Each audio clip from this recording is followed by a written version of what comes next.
बहुत मार्मिक बात है। दुनिया में देखने को मिलता है किसी घर में एक आध व्यक्ति भक्त होता कि नहीं?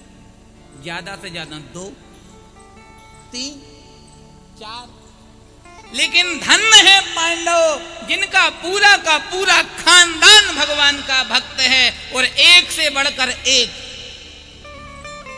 महाराज, ये कह पाना अतिशय दुस्त्यज होगा, अतिशय कठिन होगा कि पांडवों में सबसे बड़ा भगवान का भक्त कौन? कोई नहीं कह सकता। कोई कहे कुंती भगवान की बड़ी भक्ता है, माफ करना राम जी, कुंती को पीछे छोड़ दिया द्रौपदी ने।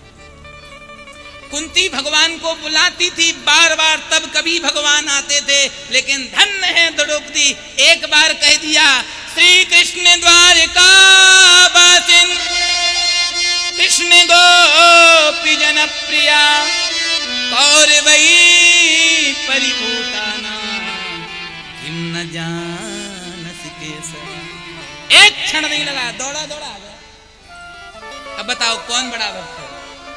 सुन लो, कुंती के बुलाने पर कभी कभार आते थे, द्रौपदी के बुलाने पर दौड़े आते थे, लेकिन धन्य है हमारी उत्तरा मैया जिसको बुलाना नहीं पड़ता, गोविंद सामने खड़ा रहता। बोल क्या करना?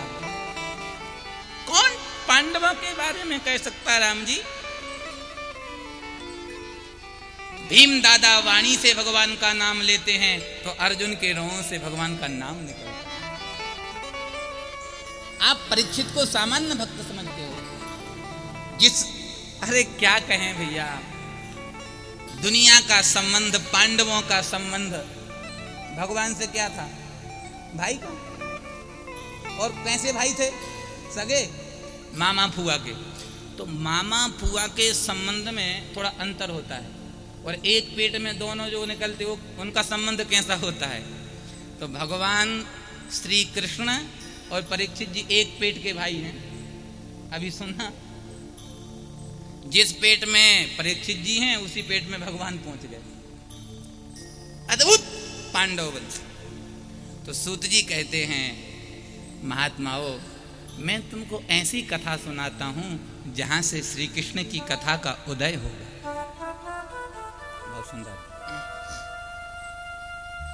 सूत जी कहते हैं, एक बार की बात है, महाभारत के युद्ध में भीमसेन ने अपनी गदा से दुर्योधन की जंघा तोड़ दी।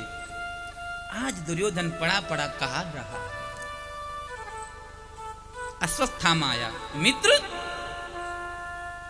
तकलीफ हो रही है, रो रहे हो, मरने वाले हो इसलिए रो रहे हो।